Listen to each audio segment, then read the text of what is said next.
E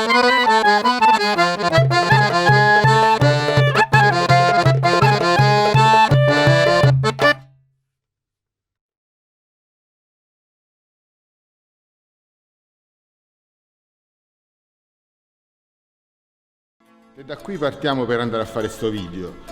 Logicamente, secondo me, vogliamo raccontarlo come sono i principi della rete Slow Beans. Allora, questi legami d'amicizia ci portano ad avere degli incontri tra di noi che non sono degli incontri di lavoro, sono incontri dove si condivide la piacevolezza di stare insieme, no? È la stessa cosa a sto video, cioè vorrei che tu, Jefis, sposassi questo sentimento e proviamo a raccontare la storia di questo legume che è legato a delle persone vere, che sono i produttori, che sono tutti quelli che fanno parte di questa comunità del fagiolo dente di morte e di Slow Beans, e come si collega al territorio e come è importante l'aspetto, cioè il legame con le istituzioni. Questa è una cosa che adesso ci sta piacendo tanto, perché gli eventi Slow Beans senza il coinvolgimento delle amministrazioni che ci hanno ospitato nelle edizioni non si poteva fare, senza il coinvolgimento delle comunità di Slow Food non si poteva fare. In genere siamo abituati a immaginare che il prodotto della terra sia esclusivamente un prodotto che riguarda il mangiare, cioè uno degli istinti primari dell'uomo e dell'umanità. Non è così. Perché studiando bene, guardando bene, con uno sguardo diverso, con un approccio diverso, la storia della cultura alimentare, quindi del cibo, e quindi della terra, e quindi dei produttori, ci rendiamo conto che per un lungo periodo la cultura della terra diventa cultura alta, alla quale dedicare dipinti, pezzi teatrali, opere letterarie. Moltissime sono le ipotesi su questo binomio. E moltissime sono le tradizioni che legano la maschera di Pulcinella ad Acerra. Quella alla quale siamo particolarmente affezionati all'interno di questo museo è quello che lega la maschera di Pulcinella a una cultura agraria. Nei momenti più forti della vendemmia e del raccolto del grano si celebrava una sorta di carnevale invertito in cui il bracciante, il lavoratore dei campi, potesse dirne di tutti i colori al proprietario. Era una licenza come quella che viene concessa durante il periodo del carnevale vero, quello cioè invernale.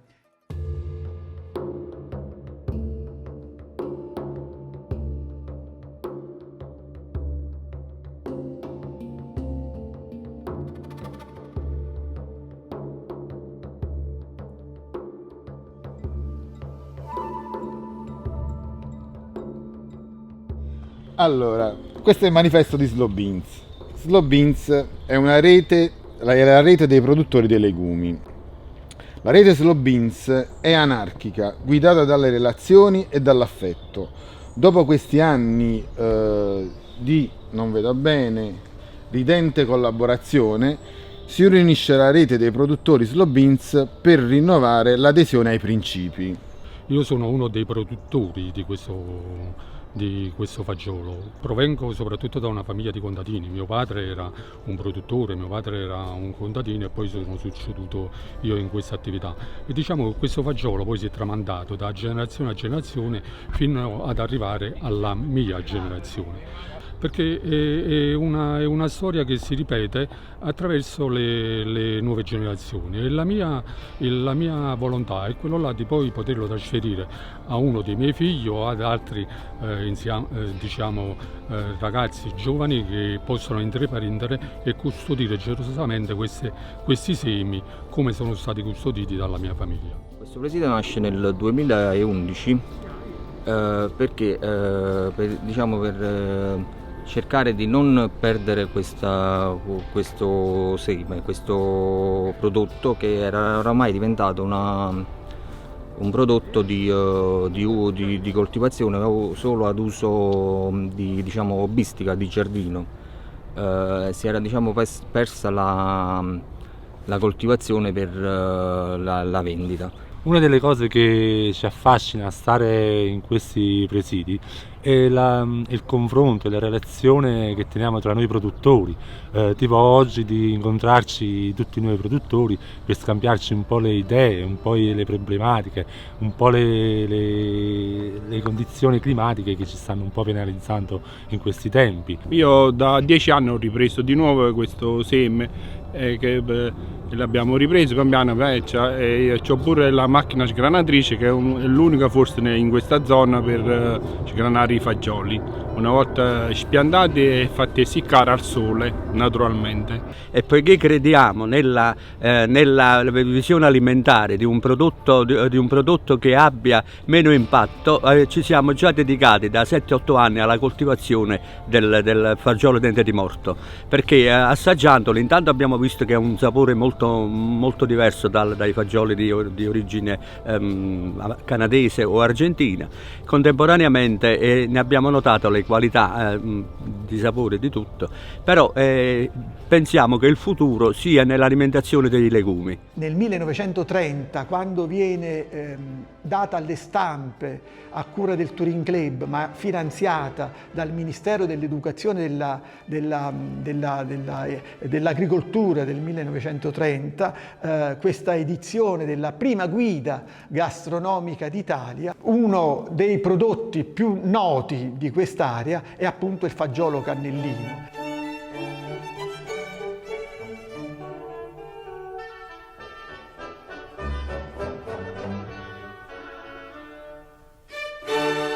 Allora, abbiamo pensato di raccontarvi questa storia con questa maschera, perché questa è una maschera che hanno indossato tanti agricoltori nel corso del tempo.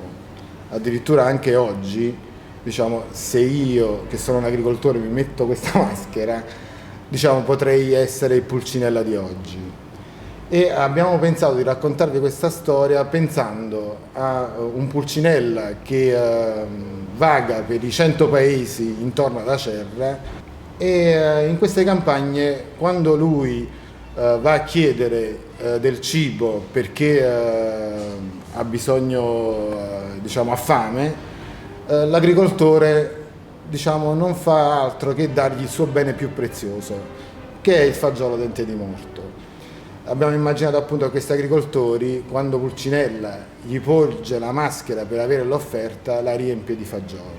E non solo, l'agricoltore gli dice pure vai da Luigi alla lanterna che ti farà un pasto e fagioli con la papaccella che è qualcosa di eccezionale. E così tutti gli agricoltori del presidio, che ne siamo 6, ognuno può scegliere un prodotto che lui coltiva, che ne so, la verza oppure la zucca, oppure da abbinare al fagiolo. Abbiamo preparato un piatto di pasta e fagioli con fagioli dente di morto e la popaccella riccia napoletana. Prima si mettono in ammollo i fagioli insieme all'alloro, una nottata nell'acqua per tutta la notte. Poi si fa un trito di sedano con l'aglio schiacciato e si tagliano i pomodorini e si mette a soffriggere. Prima si aggiunge l'aglio, poi si aggiunge il sedano e poi dopo i pomodorini. Una volta che si è terminata la cottura, che saranno di 3-4 minuti, non di più, si aggiungono i fagioli che abbiamo precedentemente bolliti in acqua e foglie di alloro. E poi si fa una piccola cottura di altri 4-5 minuti e poi aggiungiamo la pasta, che è la pasta acerrana. In questo caso abbiamo fatto gli scialatielli. Si aggiunge tutto e si mette a cuocere per 10 minuti, il tempo, diciamo, della cottura della pasta, e poi dopo si impiatta. Naturalmente bisogna tagliuzzare anche la popaccella e quindi poi dopo si mette sopra la popaccella.